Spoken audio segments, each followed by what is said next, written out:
Boa noite aos possíveis aprovados para a Defensoria do DF na segunda fase.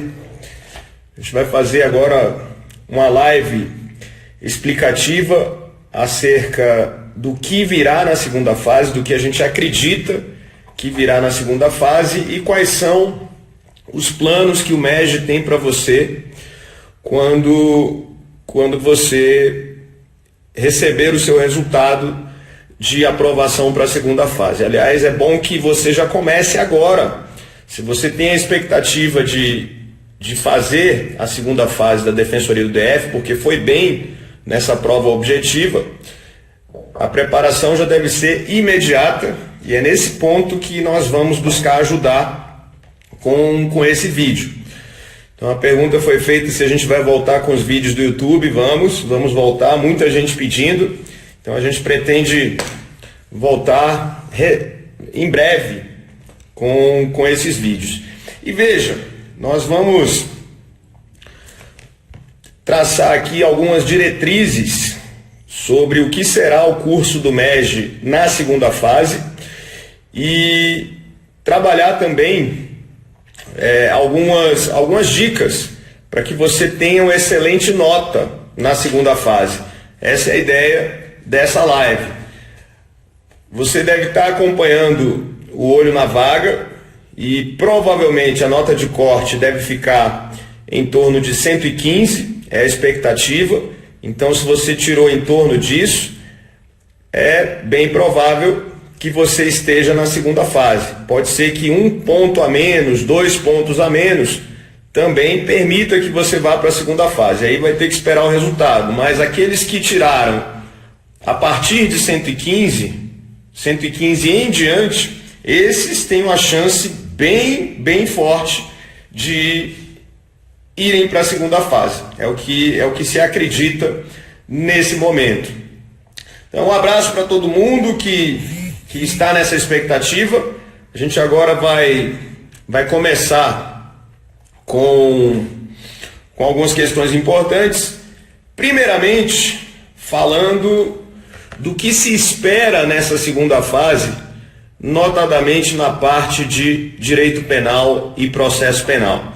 Vocês que se preparam para a Defensoria Pública devem notar que cada vez mais o concurso da Defensoria Pública, seja em qual estado for, cada vez mais o objetivo é escolher pessoas vocacionadas para a profissão. Esse é o objetivo hoje. De modo que, nesta segunda fase, mais do que alguém com qualidade técnica, com conhecimento jurídico, o que se busca é selecionar futuros defensores públicos.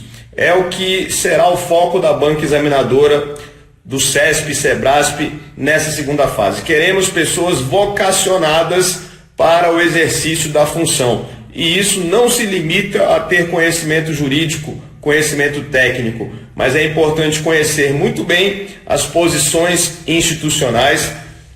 É importante que o examinador note na sua dissertação um posicionamento crítico.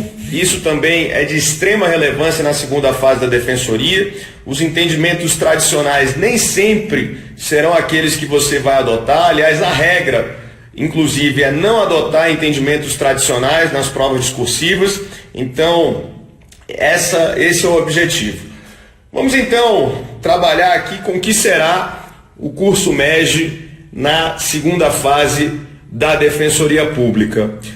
O MEG vem com a coordenação do professor Rafael Maganin, que é defensor público no Rio Grande do Sul. Professor Igor Arruda também terá uma participação muito decisiva nessa segunda fase no curso MEG. Vocês conhecem o Igor, ele tem hoje o melhor livro sobre defensoria pública do Brasil, publicado pela editora Juspódio. Então o Rafael e o Igor são os caras nessa segunda fase, contando obviamente com o apoio de vários defensores públicos que estarão como professores nessa segunda fase. Essa é a ideia. Então, o que nós vamos ver nessa nossa live? Veja só, o MEG vai trazer um curso para você que será dotado de 3 rodadas, e cada uma delas vai simular o que você deve encontrar na segunda fase da Defensoria. Então, na primeira rodada, você vai fazer provas do grupo de Penal, Constitucional, Administrativo e Direitos Humanos e também Consumidor, Direitos Difusos e Coletivos, Civil e ECA. Isso vai se repetir também na segunda rodada e será repetido ainda na terceira rodada. Então, quem fizer o curso do MEG vai passar por 3 rodadas e em cada uma dessas rodadas haverá a simulação do que se espera para a segunda fase do concurso da Defensoria Pública do Distrito Federal. Veja que quem adquiriu o curso personalizado, ou seja, quem comprou a correção personalizada do MEG, vai ter essa correção detalhada, feita por defensores públicos nessa segunda fase, inclusive com atribuição de nota. Então esse curso personalizado, eu não sei quanto ele custa, ele é mais caro, só que ele vai ser um curso mais detalhado, em que a correção vai ser mais aprofundada. O MEG disponibilizou também um curso que é mais geral, em que o candidato vai resolver questões e vai resolver também peças nessas rodadas e vai receber o espelho de prova, ou seja, vai receber o padrão resposta para comparar com aquilo que resolveu. Nesse curso não há uma correção personalizada, é um curso mais em conta, mas o candidato recebe todas as respostas e pode então fazer a comparação entre as respostas do MEG e as respostas que ele colocou na sua prova. Então nós vamos ter 2 opções de curso para essa segunda fase, um personalizado, o outro com menor personalização, mas também muito bom para que você possa ter um excelente rendimento. Você acompanhou o edital, as provas nessa segunda fase serão nos dias 7 e 8 de setembro. No dia 7 de setembro você vai fazer a chamada P2, que envolve penal, constitucional, administrativo e direitos humanos. E no dia 8 de setembro você fará a P3, que envolve consumidor, direitos difusos e coletivos, civil e ECA. Então, obviamente envolvendo também na P2 processo penal e na P3 processo civil. Então são 2 dias seguidos, 2 dias seguidos. Então o Will Coragem está me dizendo aqui que essa data foi alterada. Eu ainda não obtive essa informação da alteração da data, mas se vocês já souberem aí a data nova, me corrijam. A princípio me foi passado 7 e 8 de setembro, mas se houver nova data, eu já fico aqui atualizado por vocês. 14 e 15, então pode ser. O Fernando falou aqui que vai ser nos dias 14 e 15 de setembro, então agradeço a vocês aí pela atualização. Nós vamos ter ainda nessas turmas do MEG o acesso a algumas videoaulas sobre temas pontuais para essa segunda fase. Então aqueles temas que nós acreditamos que são mais prováveis de serem cobrados na segunda fase, nós vamos trabalhar em videoaula. Professor Rodrigo Bin, desenhando direito, mandando a mensagem aí, abraço Rodrigo. Rodrigo que passou em primeiro lugar na Defensoria do Mato Grosso do Sul e deixou uma grande saudade aqui no MEG. Nós vamos ter acesso a videoaulas relativas aos temas mais prováveis, aqueles que nós acreditamos que vão ser cobrados na segunda fase, e também para aqueles que fizerem o curso do MEG da segunda fase, vão ter acesso a todo o material da primeira fase. Todo o material em PDF vai ser também acessível em ambos os cursos, tanto no curso personalizado quanto no curso mais geral que nós faremos. Então vão ter acesso a todas as disciplinas de todos os materiais da primeira fase, os materiais em PDF do MEG que você já conhece, que são excelentes. Mas aí, o que me perguntam sempre em relação à segunda fase? Vinícius, qual deve ser o foco para estudar para a segunda fase? Eu digo o seguinte: segunda fase não é o momento de você pegar grandes livros da doutrina para estudar, porque o intervalo de tempo entre o resultado da primeira fase e a segunda fase é muito pequeno. Então, o ideal é que você possa, nesse momento, estudar os seus resumos, aqueles que você já vem fazendo ao longo dos seus estudos, aquelas informações mais pontuais que você tem, resumidas. Isso é muito importante. E é importante também que você estude muito os informativos do STF e do STJ, notadamente nos últimos 2 anos. Por quê? Porque certamente você vai ter que utilizar a jurisprudência como fundamentação das suas respostas nesta segunda fase. Então, a leitura obcecada dos informativos é de fundamental importância na segunda fase. Apenas exemplificando como foi a minha segunda fase em 2006.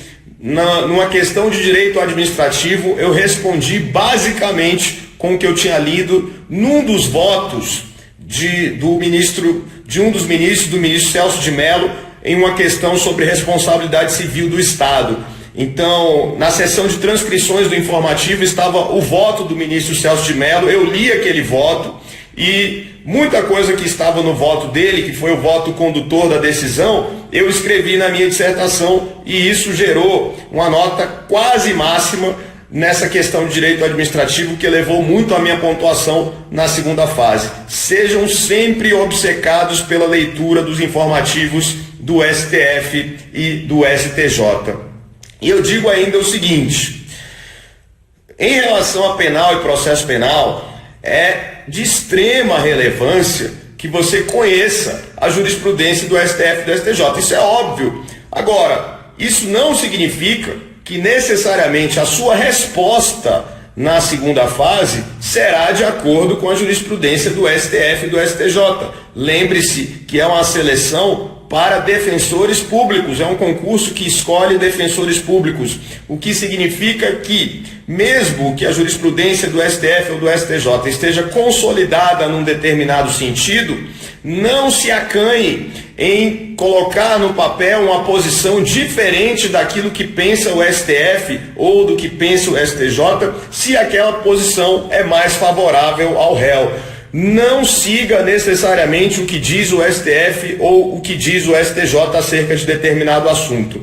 É importante, sim, que você demonstre ao examinador que você conhece a posição do STF ou do STJ sobre o tema. É importante que você escreva no papel qual é essa posição, o que não significa que esta será a posição adotada na sua resposta. Se houver a necessidade de você dizer que essa posição do Supremo ou do STJ não é a melhor posição, ou que essa decisão não está adequada à Constituição Federal, não se acanhe, não se acanhe.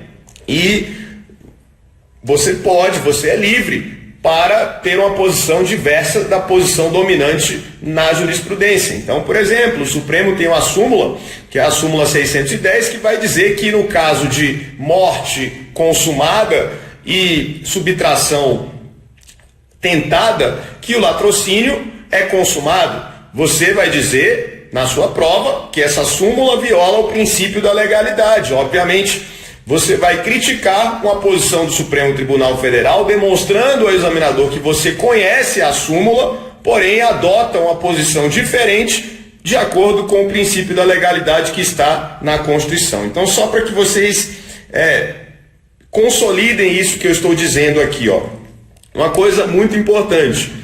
Na minha prova discursiva, na Defensoria Pública, em 2006, eu coloquei no papel, na peça, uma tese do Zaffaroni, que era uma tese muito minoritária, criticando a teoria da actio libera in causa, ou seja, uma tese que praticamente nenhum dos autores tradicionais adota.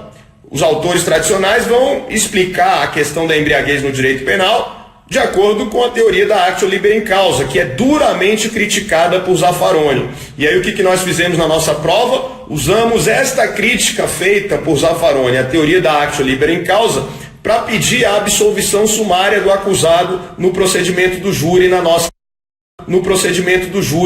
peça.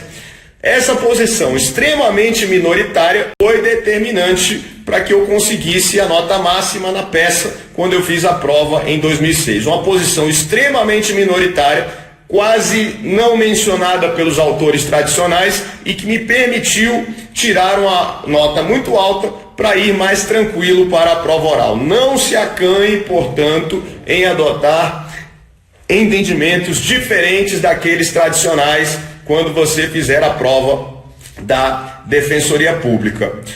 Aqueles que estiverem conosco na segunda fase do MEG terão também a possibilidade de participar de um grupo de WhatsApp em que os professores também estarão para discutirem sobre as dúvidas que tenham para essa segunda fase.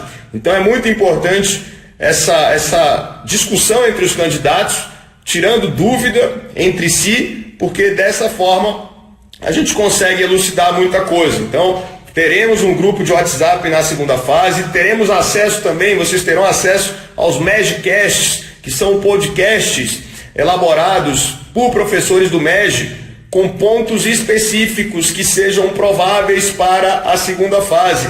Então, teremos também essa possibilidade no nosso curso de segunda fase, o uso de podcasts que vão ajudar bastante. As teses institucionais que o Will Coragem está perguntando aí. Professor, a DPDF tem teses institucionais como a DPU? Sim, embora as teses institucionais da DPDF sejam similares à da DPU. Então, o que muda é apenas o âmbito de atuação, porque a DPDF atua em âmbito distrital e a DPU em âmbito federal. Mas o que eu te digo, Will? As teses institucionais são praticamente as mesmas quando a gente compara a DPDU com a DPDF. Outra coisa importantíssima que a gente precisa pontuar nessa segunda fase é quanto à divisão do seu tempo de estudo. Então, o que eu sugiro que você faça nessa segunda fase, dividindo o tempo de estudo? Dedique-se muito ao estudo das teses institucionais da Defensoria Pública, aos posicionamentos que a instituição adota, aqueles julgados na jurisprudência que a Defensoria Pública foi buscar no STJ, no STF. Na parte de penal e processo penal, obviamente, as posições garantistas da Defensoria Pública. É claro que se esta posição garantista for respaldada por julgados do STJ ou por julgados do STF, essa posição vai ter muito mais valor na sua escrita, mas eu repito, se a posição garantista for contrária ao que diz o STJ ou o STF, não se acanhe em adotá-la, mostrando ao examinador que você conhece o que diz o Superior Tribunal de Justiça e também o Supremo Tribunal Federal. Algumas dicas sobre o dia da sua prova, como fazer a sua prova. Uma coisa que eu não recomendo de forma alguma em segunda fase: quando você for fazer a sua prova discursiva, não faça um rascunho completo antes de escrever. Não vai dar tempo de você primeiro escrever tudo e depois passar por cima daquilo que você escreveu. Veja que antes de discorrer na sua resposta, antes de fazer a sua peça, antes de você fazer a sua questão, coloque apenas no rascunho palavras que você considera como palavras-chave, aquelas expressões que vão estruturar a sua resposta. Somente esse vai ser o seu rascunho. Na hora de escrever, você vai usar essas palavras-chave e vai fazer o seu texto. Mas não faça um rascunho completo antes para depois passar por cima, para depois apagar e ir escrevendo. Não faça isso jamais em nenhuma segunda fase, não dá tempo. O que a gente espera nessa segunda fase? Que os enunciados venham muito grandes, com problemas complexos e práticos para você resolver, problemas do dia a dia da Defensoria Pública. Então, se esses problemas serão problemas complexos para você resolver, significa então que você vai gastar muito tempo na resolução dessas questões. Outro detalhe importante, tem candidato que não atenta para isso: busque escrever com a letra a mais legível possível. Se você tem aquele garrancho que ninguém entende, busque trabalhar isso, porque isso faz diferença. Conheço examinadores que levaram isso em conta na hora de corrigir provas. Então, busque escrever com a letra bonitinha. E digo mais, não só escrever com a letra bonitinha, mas busque escrever com a letra pequena. Por quê? Busque diminuir o tamanho da sua letra. Isso é importante para que você possa escrever o máximo possível naquele espaço que você tem. Então, quanto mais conteúdo você adicionar naquele espaço, obviamente de forma objetiva, sem enrolação, isso também vai somar. Então, uma coisa que me ajudou muito, quando eu fiz a minha peça da Defensoria na segunda fase em 2006, eu vi que eu teria que escrever muita coisa na peça e o espaço era um espaço que eu considerava pequeno para escrever tanta coisa. O que eu fiz então? Reduzi bastante a minha letra para que tudo pudesse caber naquele espaço. E chegou no final, o espaço ficou tão pequeno que os meus pedidos eu fiz um do lado do outro em vez de fazer um embaixo do outro. Eu fui colocando ponto e vírgula um do lado do outro, em vez de elencar um abaixo do outro. E isso escrevendo com a letra pequena. O resultado foi que na peça da Defensoria na segunda fase, me deram a nota máxima. Essa peça valia 4 pontos e me deram 4 pontos nessa peça. Eu escrevi com a letra bem pequenininha para poder caber tudo no espaço. Então, para a gente resumir o que vai ser o MEG nessa segunda fase. Um curso personalizado, em que você terá as suas peças e as suas questões corrigidas com detalhes pelos professores.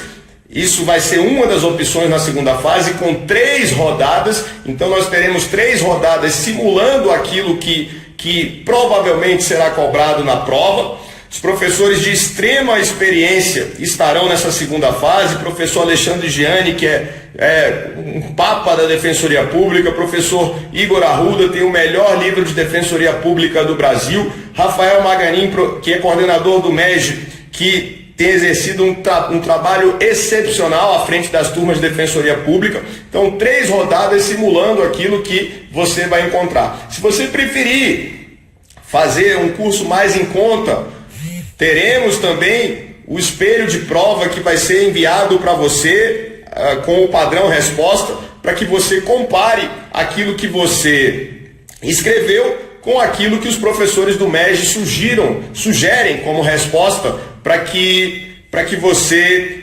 possa imaginar quanto seria a sua nota comparando o padrão resposta com aquilo que você escreveu. Na turma personalizada, inclusive, notas serão atribuídas à peça e às questões. Então, isso deixa você com uma perspectiva melhor do que você vai render na sua prova quando fizer a segunda fase. A pergunta é, e caso dia 12/8, com a nota de corte, o aluno não esteja dentro da segunda fase, há restituição proporcional do valor pago à vista? Weberton, eu peço que você pergunte isso no suporte do MEG, no site. Eu realmente não sei te dar essa resposta. Você pode perguntar isso no suporte.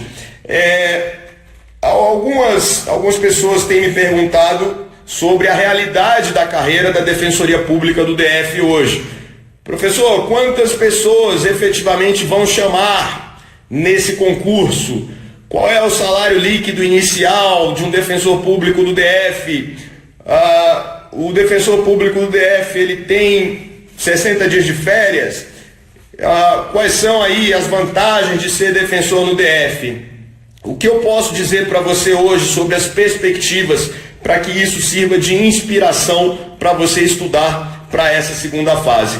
Uma primeira perspectiva, a princípio, essas 12 vagas serão preenchidas de imediato. Então, na primeira leva de nomeações, já essas 12 pessoas que estão dentro das vagas serão chamadas. Isso porque a necessidade ela é iminente. Nós precisamos de defensores públicos para ontem aqui no Distrito Federal. Então, faça o máximo para ficar entre esses 12. Eu sei que é difícil. 2 estão entre as vagas de portadores de necessidades especiais, enquanto 10 vagas para ampla concorrência. Então dê tudo de si nesse momento para que você fique entre esses 12. É o meu primeiro conselho.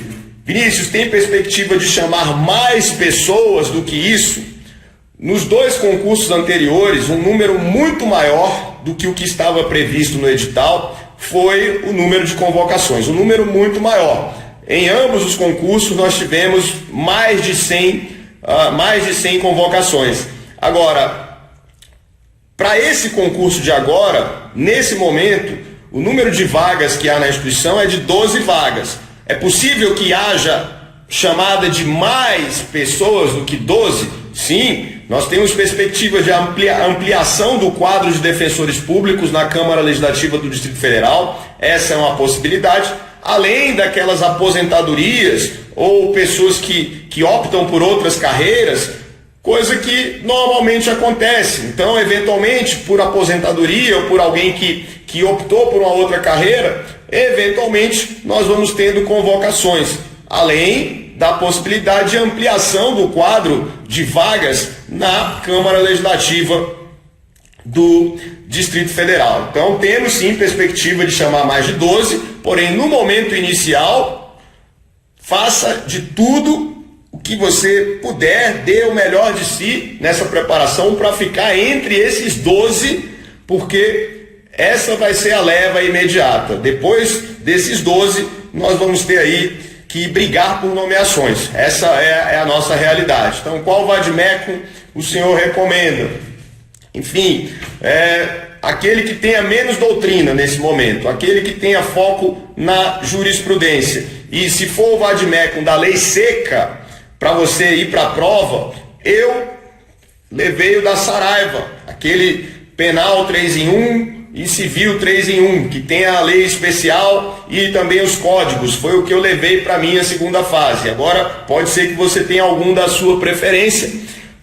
Agora, se for algum comentado, que seja aquele que tenha menos doutrina possível nesse momento e que esteja mais focado em jurisprudência. Outra coisa que me perguntam bastante: Vinícius, o defensor público do DF, ele tem 60 dias de férias? Sim, aqui no Distrito Federal a Defensoria Pública tem 60 dias de férias. Esse é um diferencial importante que você não encontra na maioria das defensorias Brasil afora, e nós temos hoje sim ainda esses 60 dias de férias que são garantidos por lei. Claro que existe ainda o recesso forense de final de ano, que começa no dia 20 de dezembro e vai até o dia 7 de janeiro, é um outro período de folga também para os defensores públicos aqui, além da possibilidade de 5 dias de abono ao longo do ano. Então, são 60 dias de férias, mais os 5 dias de abono, mais o recesso forense, é o que se tem aí como período de folga na Defensoria Pública do Distrito Federal. Um grande diferencial também de ser defensor público no DF é a possibilidade de você morar num só lugar e atuar em circunscrições diferentes, podendo ir e voltar todos os dias. Então, veja, durante um bom tempo, eu, por exemplo, morei na Asa Sul e morando na Asa Sul, eu ia para Ceilândia e voltava todos os dias. Depois, ainda morando na Asa Sul, eu ia para Planaltina e voltava todos os dias, quando eu assumi a titularidade lá em Planaltina. Hoje eu trabalho em Sobradinho e moro em Sobradinho, moro bem perto do meu trabalho. Então isso para mim hoje é uma grande conveniência. Mas veja, a grande peculiaridade da Defensoria Pública do DF é exatamente morar num determinado local e poder ir e voltar diariamente. Quanto a salário, né? Esse é um tema que sempre perguntam e normalmente é o tema que leva a maior inspiração para aqueles que estão almejando a nomeação na DPDF. Hoje, quanto ganha um defensor público do DF em início de carreira? Então, supondo que você tenha sido nomeado e o seu primeiro salário líquido, ele virá em torno de quanto na sua conta? O salário líquido aproximado de um defensor público do DF é de pouco mais de R$23 mil, isso como salário líquido. O bruto, eu não sei te dizer exatamente, mas algo em torno de 30, 31 mil bruto, mas 23 mil reais líquido, pouco mais do que isso é o que um defensor em início de carreira ganha no Distrito Federal. Isso, se comparado às demais defensorias públicas do país, é um salário que certamente está ali, muito provavelmente, entre as 5 melhores defensorias do país, entre as 5 melhores remunerações dentro da defensoria pública. É claro que a gente deve também fazer uma ressalva aí, que é o custo de vida no Distrito Federal. Custo de vida no Distrito Federal que é maior do que em outros lugares, até porque Brasília é capital federal, o serviço público é talvez a principal atividade aqui na cidade, e isso eleva o custo de vida naturalmente. Porém, com um salário líquido de 23 mil reais, você vive muito, muito bem em Brasília. Então, vale muito a pena também, em termos remuneratórios, ser defensor público aqui no DF. Sobre perspectivas aí para essa segunda fase, né? Para a gente finalizar. Busque ao máximo na sua escrita, na sua dissertação, trabalhar com teses institucionais da defensoria. Na parte de penal e processo penal, é importantíssimo que você conheça os entendimentos garantistas da defensoria pública. E no material do MEG, elaborado por defensores públicos, esses entendimentos estão muito explícitos, muito evidentes. Então, você fazendo o curso com a gente, você vai ter acesso a esses posicionamentos de uma forma muito clara e objetiva, já que são defensores públicos que elaboram esses materiais. E nós vamos participar também dessa segunda fase, vamos gravar aulas com aqueles temas que acreditamos que serão cobrados, e eu espero você futuramente como colega na Defensoria Pública do Distrito Federal. Estamos esperando pessoas vocacionadas e o MEG vai fazer de tudo para ajudar na seleção dessas pessoas aqui para a Defensoria Pública do Distrito Federal. Então, estamos juntos. Meu grande abraço para todos vocês. A gente vai finalizando aqui. E a partir de que nota você sugere estudar para a segunda fase? Nath Vergara, olha, o olho na vaga está trabalhando com a nota de 115, então você ficando aí com 2 pontos a menos, até 3 pontos a menos, vale a pena estudar para a segunda fase, para, quem sabe, né, você tem a sua vaga aí garantida na segunda fase. Mas 115 é a nota de corte que se acredita que vai ser a nota padrão aí para essa segunda fase.